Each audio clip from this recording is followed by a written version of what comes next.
This episode is brought to you by Step Next. One of the things that most startups struggle with is good talent and team members. Step Next is MENA's exclusive tech talent summit designed to match the best talent with top tech companies and startups. The event will be held at Dubai Knowledge Park on November 19th and is expected to have more than 30 participating companies, talks, workshops, and activities. Visit next.stepconference.com, and if you're looking to find your next employer or partner there, use code SHME-NEXT-10 when applying on the talent form.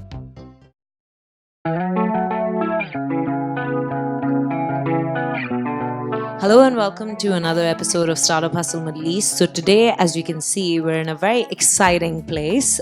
So we're at Nasab, which is close to Living Legends Al Barari. It is a space for creative entrepreneurs, freelancers, designers, and design is a big part of the ethos of Nasab. So if you're around, do come and check it out.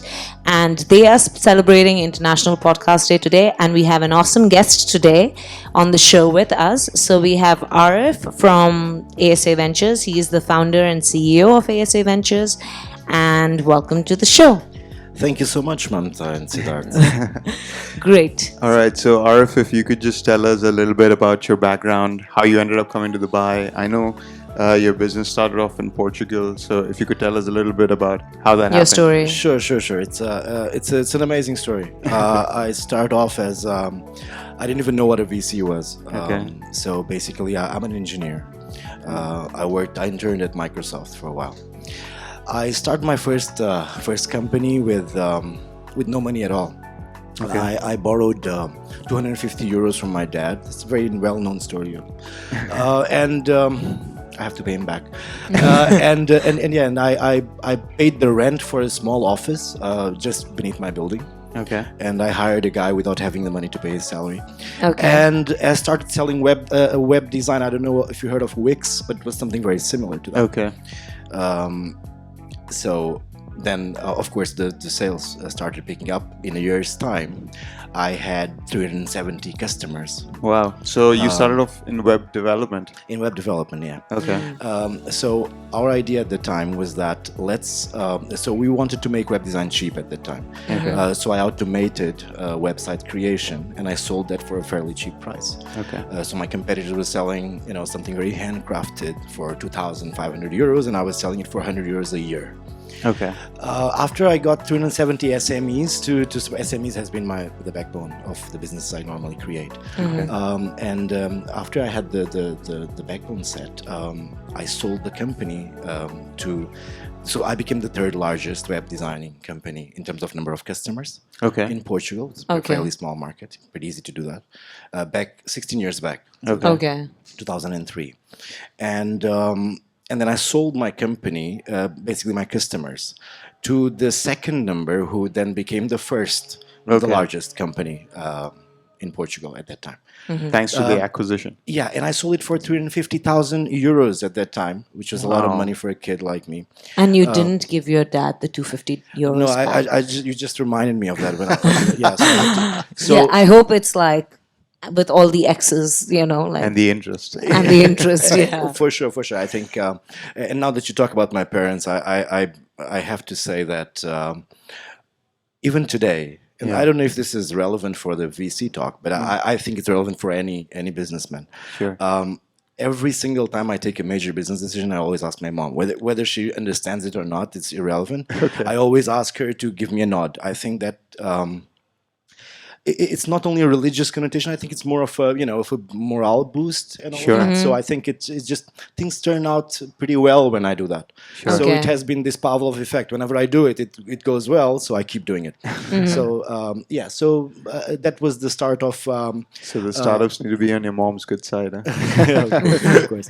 I hope mom's watching this. So the 250 euros that became 350,000. I thought, now how much can I make with 350,000? So I built my second company, and then I sold that company too. And I kept doing it, and eventually I thought that I should call myself something. Okay. And I decided to call myself ASA Ventures. I was not sure whether I was a venture capital firm. I was a guy who just created companies and sold them off. Okay. Today we are probably very established as a venture capital firm. Yeah. Okay. Okay, great. So ASA started in Portugal. Yes. Okay. So what is the second venture? The second venture was the first ever low cost marketing agency that allowed. It was more of a media acquisition agency that allowed small companies to buy spots on TV for €1,000.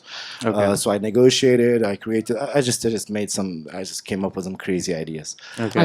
And then I acquired a lot of customers. I had the money at that time to splurge. So yeah, it was again. I sold to a Spanish group in a year and a half.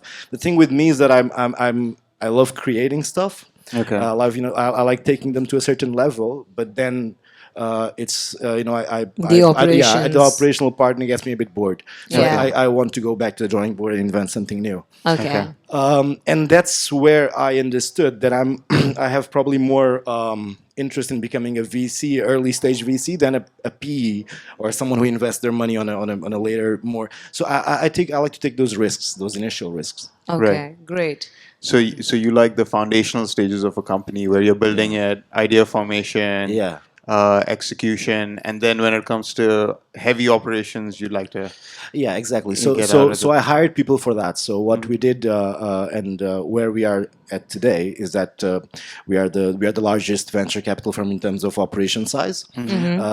Because and it's a bit unfair to compare it that way, but it's true. The thing is, we have 300 people across the globe.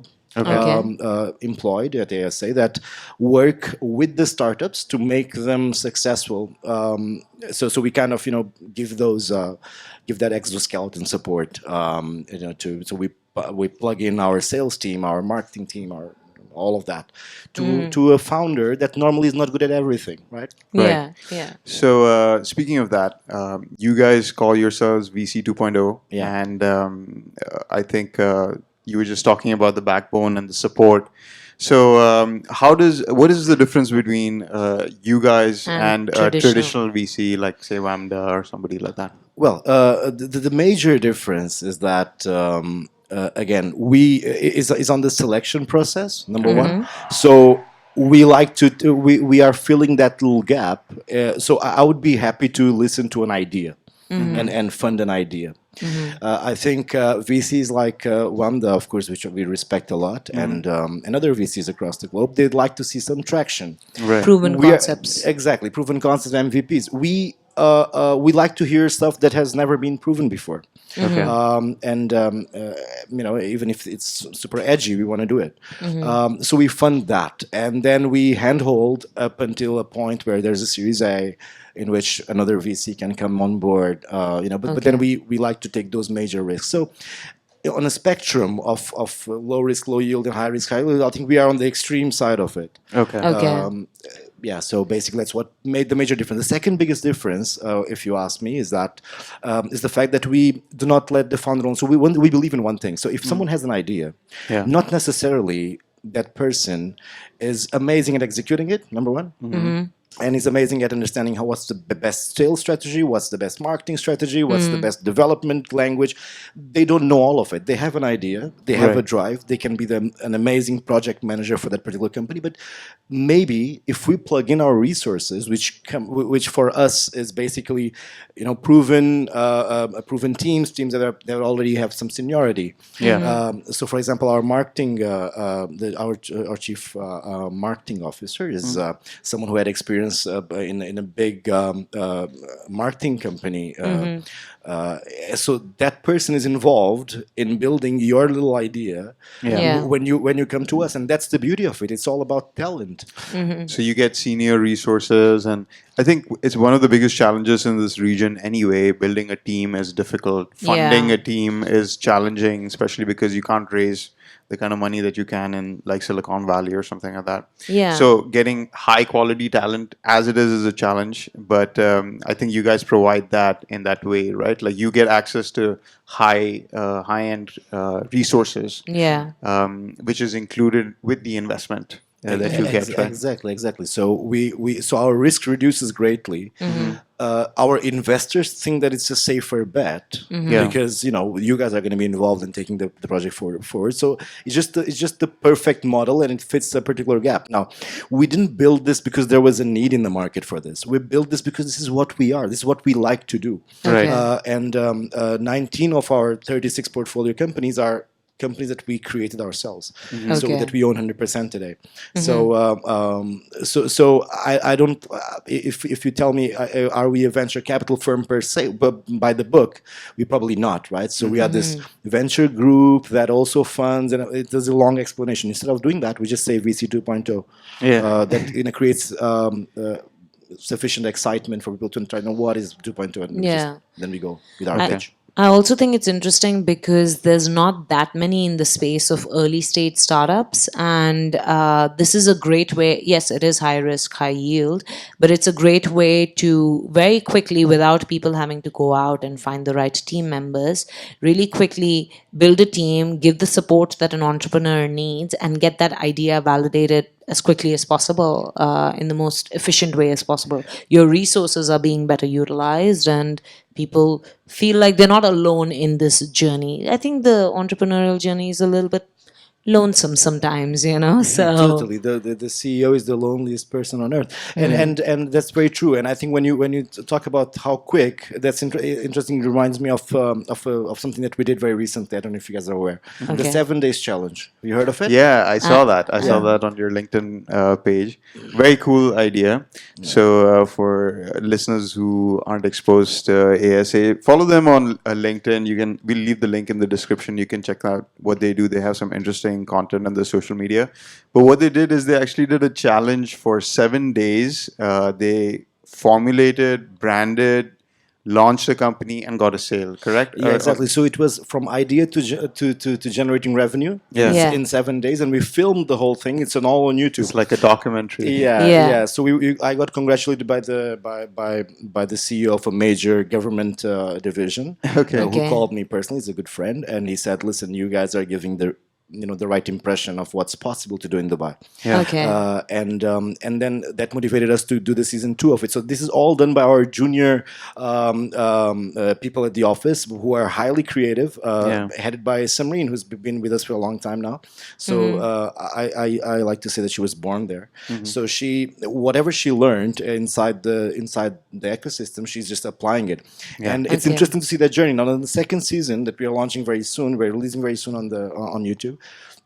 We're gonna have the whole counter of how much money she's spending, how much is she investing, how much money is she making. That's very interesting. So you'll have a better taste of it. So we kind of revamped it. So yeah, we plan to do more of those. Yeah, but that's interesting. I kind of binged through the whole first season. It's like 10-minute episodes, right? Exactly. Like 6 of them or something. But it was very cool. Like each episode was about a different aspect of the startup, like doing the logo or like deciding how to market it. Very interesting stuff. So I think our listeners would really enjoy watching that. We'll leave links to those as well. Thank you. Awesome. Great. Could you share with us some of the ventures that you're excited about right now? We are doing. We are going to launch our largest. So this is just to put you a little bit on the context. I think I was involved in more than 100 companies up until now. And in one way or the other, normally as an investor or as an advisor or whatever. And I haven't touched anything as big as what we are building now. It's called Zon. It's probably it's an app. It's an e-commerce app. And before you guys think another e-commerce thing, let me just tell you that it's the app that will be the only thing you need when you look to buy anything at any time. The reality is that we make these 3 major claims. One is that we are absolutely going to be the cheapest thing ever. We're gonna have more products than any website in the world. And third is that we are gonna deliver anything at any time instantly. So there's not going to be this next day delivery kind of a thing. Like you want something, you buy it, you get it delivered. Like you can see the driver coming to your door. That sounds really expensive. How do you guys plan to do that? So today, before even we launched it, just to give you a couple of numbers. So the last time I checked, just to give you an example, the largest marketplace in the region onboarded 16,000 sellers in 16 years of existence. Yeah. We have not launched yet, but in 2 months, we have already onboarded more than 32,000. Wow. We have way more SKUs than they have in terms of number of products, and we've benchmarked, we've piloted, and we are 14% cheaper than any option that you can find. So you can compare it with anything, and we're always cheaper, and we are That's faster. amazing. Wow. So what we did very quickly is that just for the sake of just to tease a little bit here, Yeah. what we did is we Uberized e-commerce basically. Okay. So we did what we did for e-commerce what Uber did to Yellow Cab. Yeah. We, instead of having a centralized warehouse approach to deliveries, we have today 32,000 warehouses in every street and every corner in Dubai. Okay. Dubai Sharjah Ajman, to be more precise. Okay. And we are growing that number, so we are going to launch when we have 100,000 active sellers. Okay.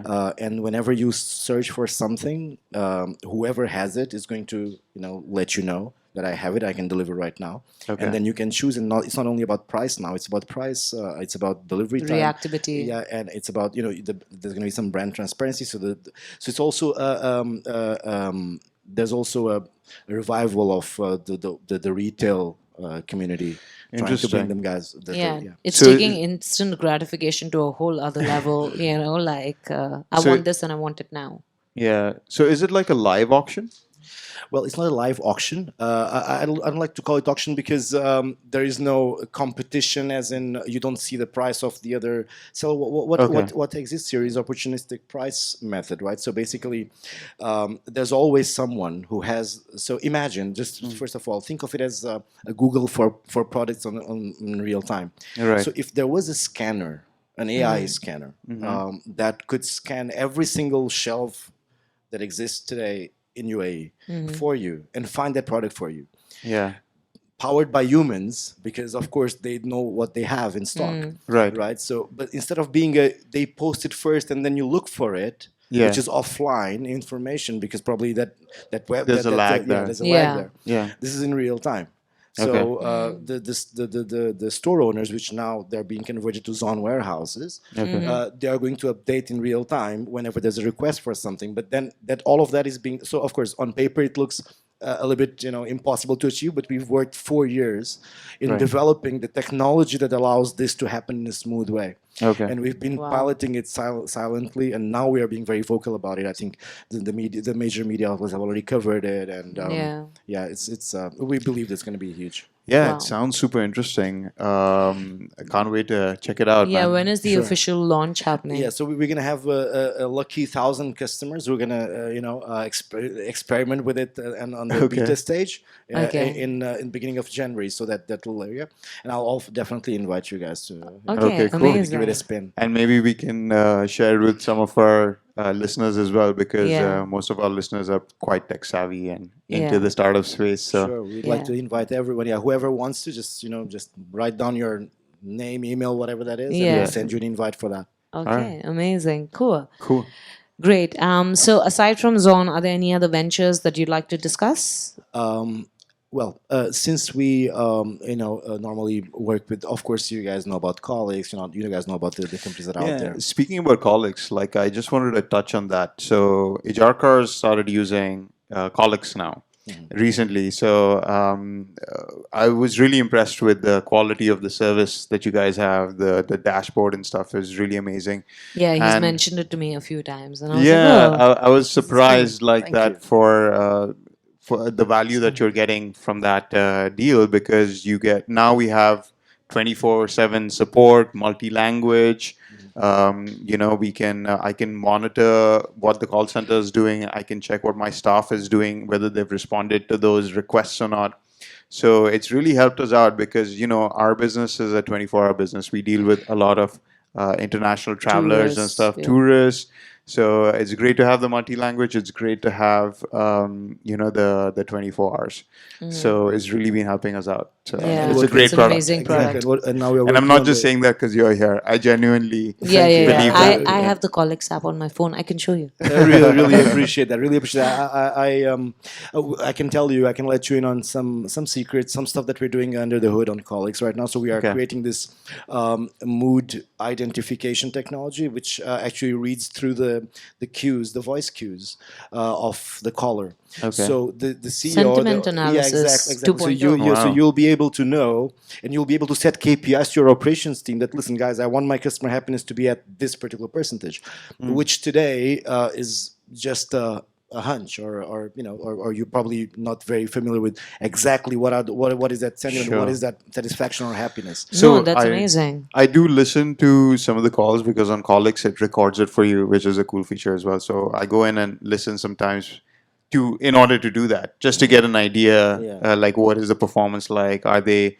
really genuinely sounding like they're part of the HR team or not? And which they are most of the time. So it's great that you like. But one of the main reasons I do that is to get an idea. Okay, are people happy with the Yeah. service, or are people having language barriers or anything like that? So. It'd be great to have that additional For Yeah, sure. layer, for sure. layer of So we want to make it, transform it into a full-fledged analytics, but for this particular channel of communication, which is calls.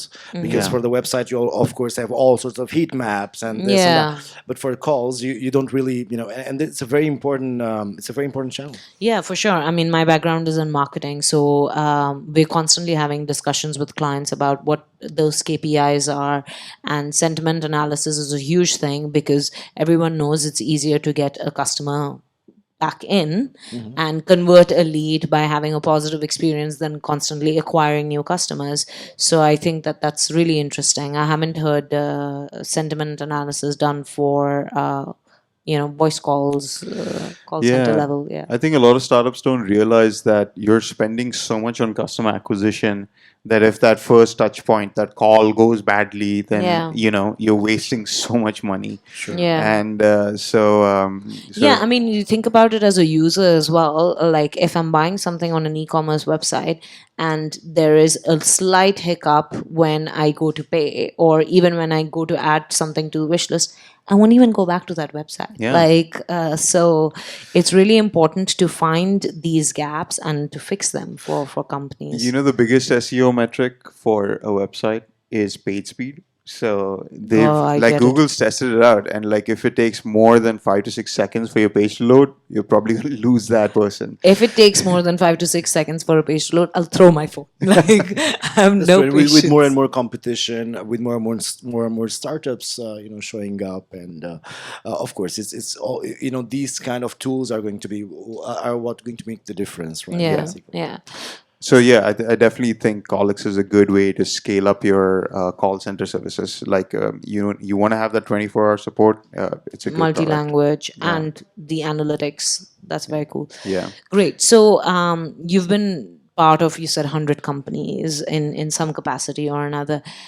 So what are some of the worst pitches that you've had? Like, what are some like real rookie mistakes that people have made that a lot of our listeners are entrepreneurs in the pitching stages, so can you share some? Sure, but instead of telling you exactly which one was the worst pitch ever, because I think I'm. You don't want to name and shame. Yeah, exactly. I think I'll have trouble singling out one. Okay. What I can tell is that I see this a lot, and again, I don't want to bore you with the typical mistakes that you've seen. You can those- watch a Jinkies episode for that. you've seen those videos. I think everyone's talking about those very textbook kind of mistakes. One thing is a bit more philosophical. It's about how delusional people are about the size of what they think they're building, and this is for me a very, very big mistake because, dude, I know you are building something amazing, and it can totally be a company that aspires to become a $500,000 company. And I've invested in such companies. We've invested in a food truck now. It's a small business. It doesn't even involve much of tech there, apart from the cash counter. So the point is, it doesn't aspire to become a huge company. So the idea is that if you have an idea, if you size it properly, you create the right expectations. So you don't try to don't try to say that you're going to become a unicorn when it's just not, when you know that it's just not possible. It's too many layers of dreams upon dreams upon dreams, and whoever is listening to you is trying to gauge whether all of those coincidences are going to happen. So show them a picture that is very realistic and is very approachable. And I wish I had someone who came to me and said, so after I'm done with this, and after we reach our maximum point, we are going to be $1 million company. And that's so nice to hear, because it's very realistic. And probably just sets the right mood of how not delusional the person is. So you think too many people overvalue their companies? Yeah, you know why? Because when you have a business idea, and then if you go down to the psyche of this, when you have a business idea, you think that the idea is valuable, but you're wrong. It's you who's valuable. So your brain had the capacity to create something that is sellable. That is an idea that people are going to invest in. So you are the real, it's like I have a machine that prints currency, and now you're all crazy about the currency I printed. Look at the machine, right? So if you have that mentality, what's going to happen is that you are going to not sell yourself as this is the last thing on earth, and I have to, make the most of it, because otherwise I don't have any other. You can create. There is room for improvement. There's room for other ideas. There's other business that you can think of. You don't need to be a Superman to do that. For me, a person who had the brilliant business idea is the right guy to have another brilliant business idea. That's basically the rule. What do you think about idea versus execution? Like, how much value do you place on each? Like, and the founder. Three things. No, I think I think there's a clear distinction. Idea is way more valuable. Execution, you can hire talent, right? You can't. You see, there are two type of creative people. The ones that get paid to be creative in a certain timeline. And the ones that are just creative because they just stumbled upon something that just changed the way they see things, and they have an idea. So that idea that comes out of nothing, and it's not an idea that you have because someone paid you to have. That idea is really valuable because you identified something, and you might be someone who has a completely a way of life, or you have a job, or you work at a bank, or whatever that is. You have a very routine kind of and you should continue doing that. And the biggest problem is that there's a huge economy of ideas floating around that just gets wasted because people think that the only person that can actually execute it is themselves. But that's not true. What if we had an idea bank? And you could go there, shoot an idea, get it valued, and get your money worth of it, and just go out and then continue your life and get a royalty paycheck every month. I don't know, something. But how, for me, that idea that comes out of randomness and out of one particular moment in life in which you identify a particular gap which only you identified and no one else thought about it. You Google about it a little bit. Of course, the thing is, probably any good idea that you already have, someone already had that idea. Of course. The thing is, they also had the mentality that they have to execute it, so it never came out. It happens to all of us that we see this huge startup, and we say, man, I thought about this. Yes, it has done that several times. I wish there was some sort of idea bank in which I could have sold that, even if it's for for whatever, $10. At least I would put my name on it.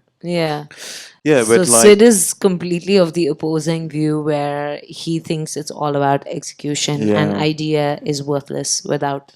And you know what? I do agree with him as well, because it depends on what is the point. When you say it's all about execution, you are saying that the idea has to be amazing, and now for this idea to be executed, it's all about execution. I totally understand that context. But can your amazing execution work on an idea that doesn't work. Yeah, I think no. so. I think so. Yeah. I think, okay. You So need- if we I look think at you- Kareem and Uber, Uber already existed.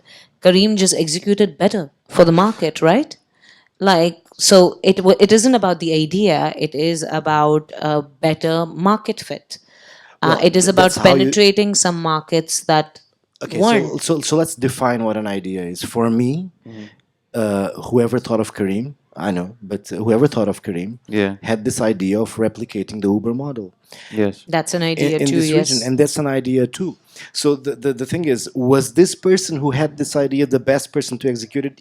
Well, in this case, yes. Yeah. But did I think about replicating Uber in this region? Yes, I did. Did I execute it? No. Yeah. So that's the And whole. now you're kicking yourself. Yeah, exactly. Now I'm crying. Yes. But yeah, but that's the whole point. So what is this? How do we define it? Idea is not necessarily a business new model that's idea. disruptive. Yeah. Rocket internet would not work if that was the case, right? Yeah, Yeah. exactly. Yeah, they've invested in ideas. And Which already proven, yeah, right? Somewhere else proven in the world. ideas. So Yeah, Yeah. exactly. which is an amazing idea. It's an amazing idea to do that. Yeah, and they've done well for themselves. I think they invested in Talabat.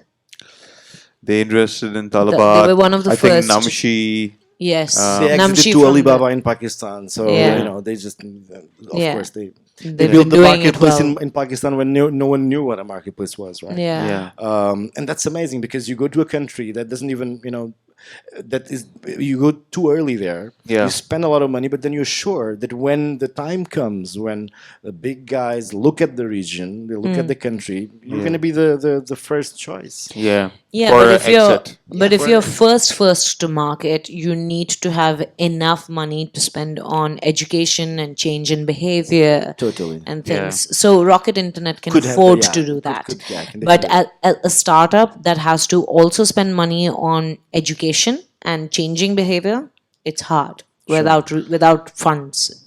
Sure, of course. Yeah, great. Okay, so we spoke about between idea, execution, and founder, it's idea first for you. Idea first, I think And the only, I think. well, yeah, no, because again, I think of it as a slot machine. I have these very graphical ways of trying to understand things because I'm not that smart.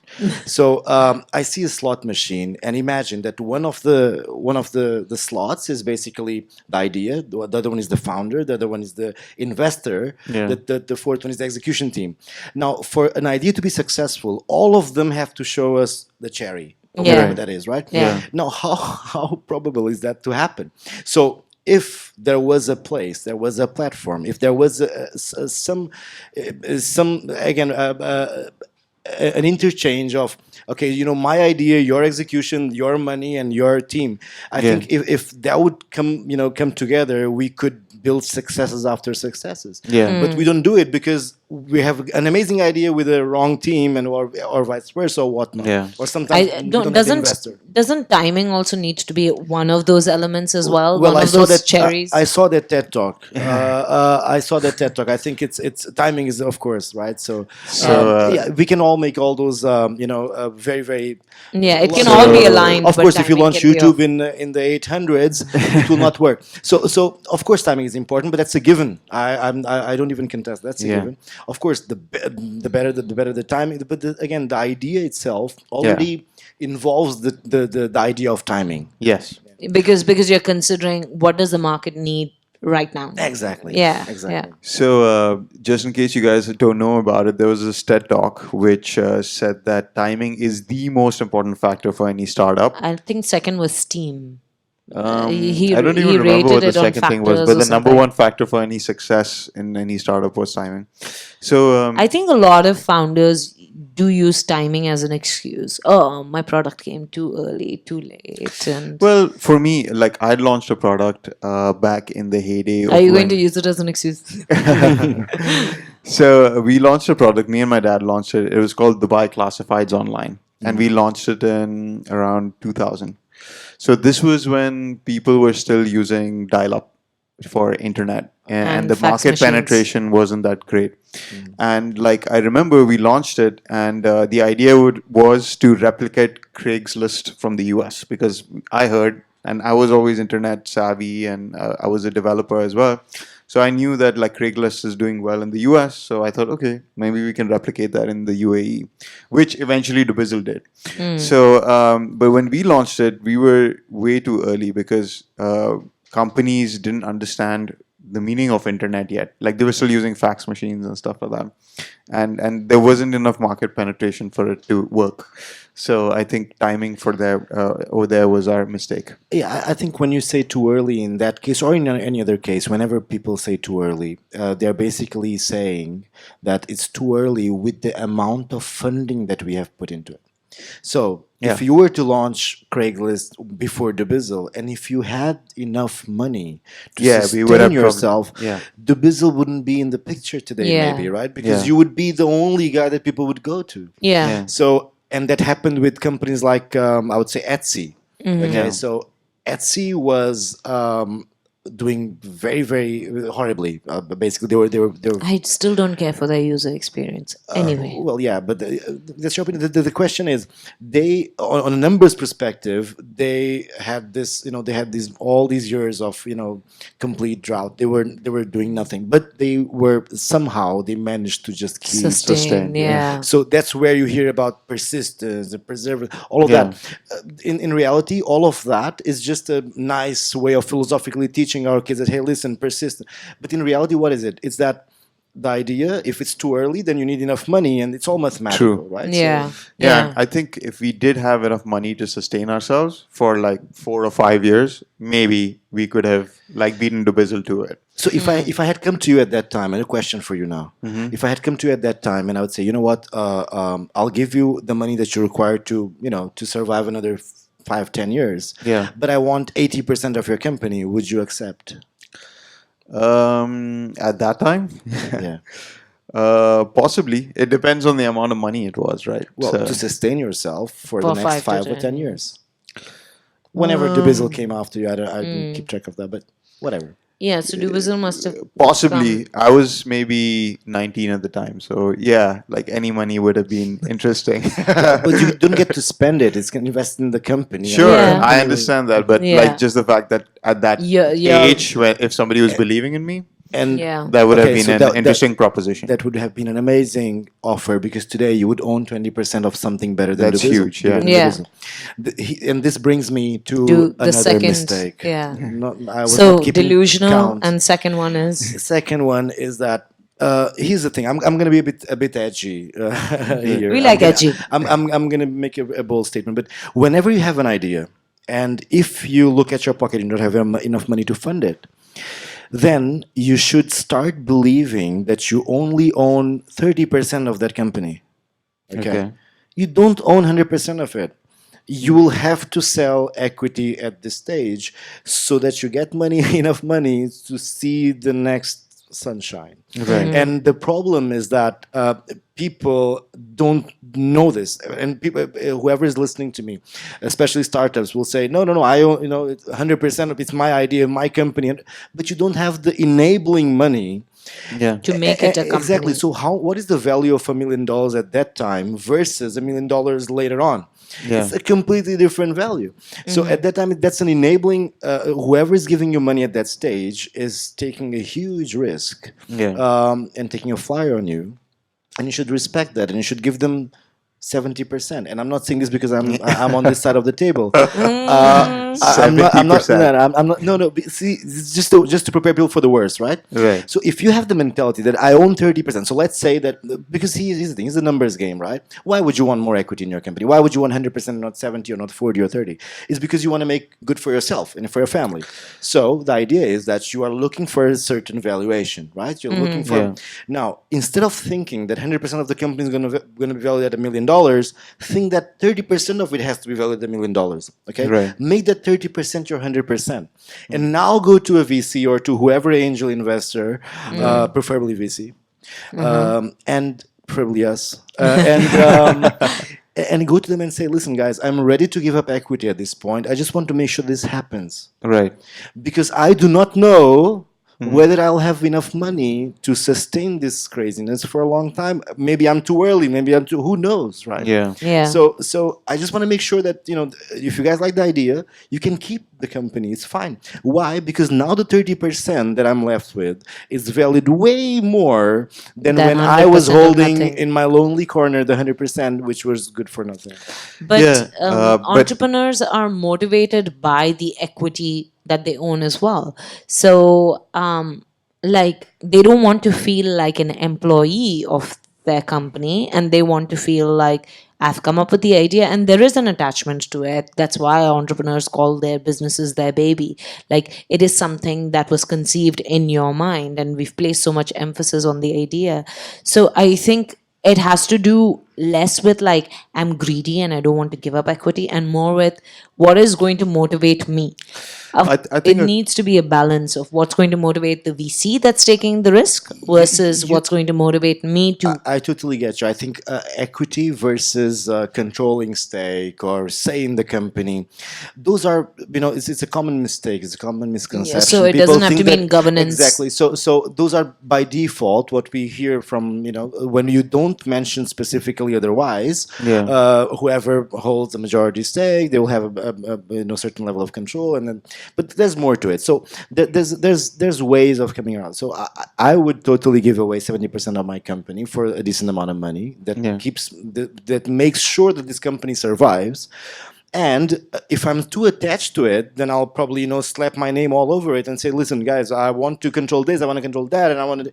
And you know what? People will be more than happy to still help you. Yeah. Because if you want to take this responsibility, I'm more than happy to give it to you, right? Yeah. Okay. But the equity game here, because whoever is putting the money, they need to see a more guaranteed upside. So it's a very fierce competition arena. It's a shock. So one thing we hear from other VCs, or I've spoken to other VCs and stuff, they say not to give up too much equity too early, because then your chances of raising as you grow become less. Dilute. Yeah, because you'll get you further as and further diluted. When other investors, like, so your first round you might raise 70% and keep 30, and that'll help you grow to a stage.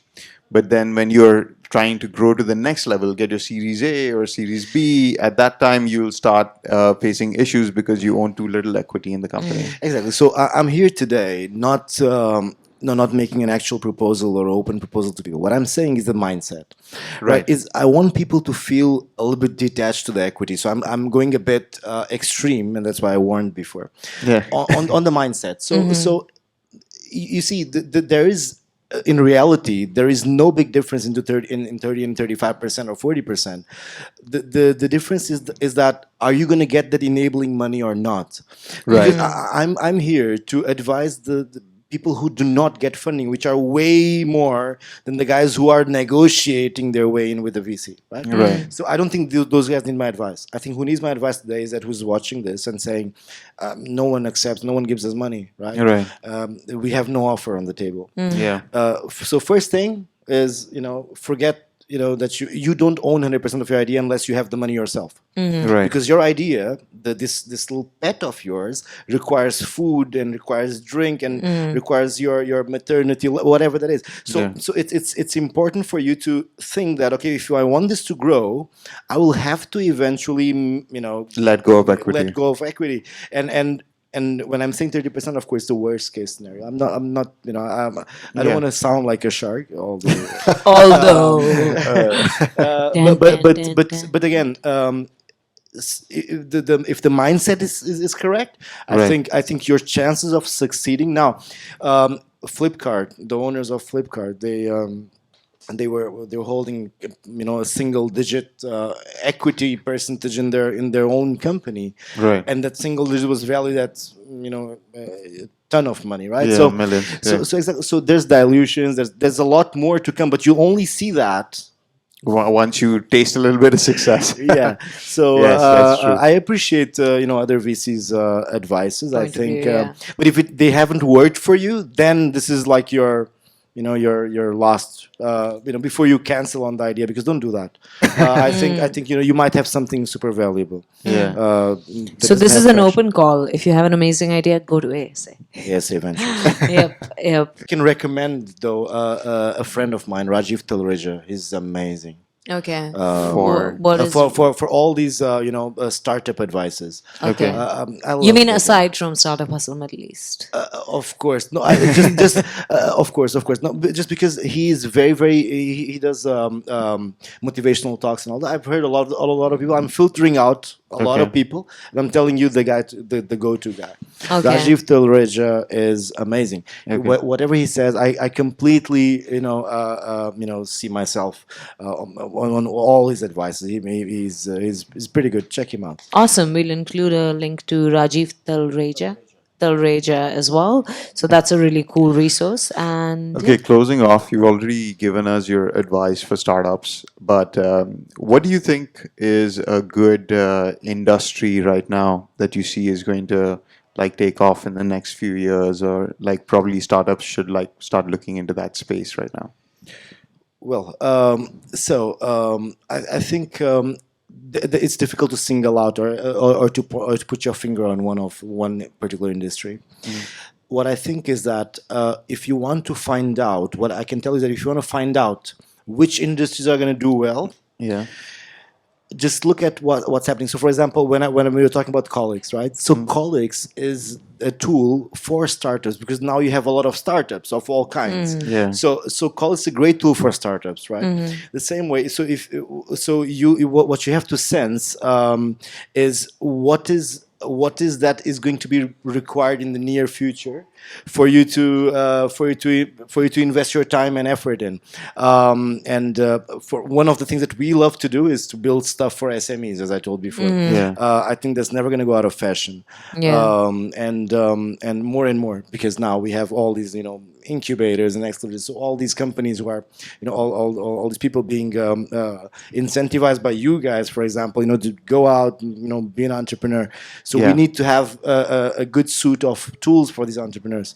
That's a very good industry to invest. Yeah, I think locally built tools that are region specific. I think it's happening as well. Yeah, Like, we've we see interviewed lot a of few entrepreneurs that have purpose-built tools that work with limitations and opportunities in the region, but also something that works for founders and early stage startups and SMEs. Yeah, so I think Cool. we're seeing that trend. Yeah.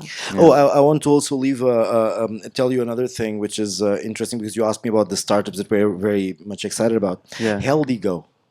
HealthyGo, yeah, HealthyGo. This is this amazing. We are working with them now. They're this amazing health tech company. is this the suit that you No. That's the cube. That's the cube. How That's they go something else. pitched at the equity room? Yeah, they pitched at the equity room. That's Yeah. how we met, and Okay. we invested, and we are building the relationship with them. I think we want to propel them forward. Those guys are doing an amazing job. I love the drive of I think one of the biggest reasons that we are doing this deal, and probably you can take that as a good example, is not that much about the business, but it's more about the drive of the founder. He's amazing. Both of them, they're amazing. They just they have the right Attitude. they just have the right passion towards it, and whatever they talk a lot of sense. They're just very logical. They're smart. Yeah. And I think that's all you need, right? Of course, a good idea. Yeah, I what think is if the you're a product? good- What is Oh, so it's a booking system for clinics and hospitals. It's a pretty basic idea if you look at it. So it's an app that allows you can actually download. It's already live. So it's an app that allows you to book an appointment with a specialist or a GP or whatever. And they're integrating it with Google. So basically, just like on Google, you see those booking.com things where you can book a hotel. So you'll be able to book a clinic directly from Google. It's amazing. Oh, amazing. So so they're trying to ease people's lives, and this is amazing. Yeah. I think that's all. So if you one another thing that I can probably add to the whole what you should be looking for or investing in. So it's not about trying to disrupt something. So you don't have to disrupt. You just have to be 1% better than not too, you don't have to be this, way better than the competition. You just have to be 1% better. People are going to choose you over the other. Yeah. People are fickle. Their loyalty can be changed like this. So Exactly. yeah. Awesome. On Great. that note, thank you so much, Arif, for being on the show. It was some really good advice, I think. Yeah. For budding entrepreneurs, and And we like edgy, and so do our listeners. I think. So it's pretty raw from my side. I didn't Sure. process any of this. We're just No, trying to have a conversation. Yeah. If someone takes something out of it, then it's amazing. yeah, no, our podcast is about real conversations with real entrepreneurs and VCs. So we like raw. we'll leave links in the description, so you can go check out ASA Ventures. You can check Arif's LinkedIn out as well. And this podcast, by the way, is available on all the podcast platforms. So make sure you subscribe to us and leave us a good review, because that helps us share the word. If you want to watch the video version of this podcast, we're shooting here today at Nasab. So this place is really a beautiful venue, by the way. So Yeah, we'll leave links to Nasab as well. we'll leave links to Nasab in the description as well, so you guys can go check that out. So yeah. Yeah, thank you for being on the show. Okay, thank you for inviting. Awesome. Keep on hustling.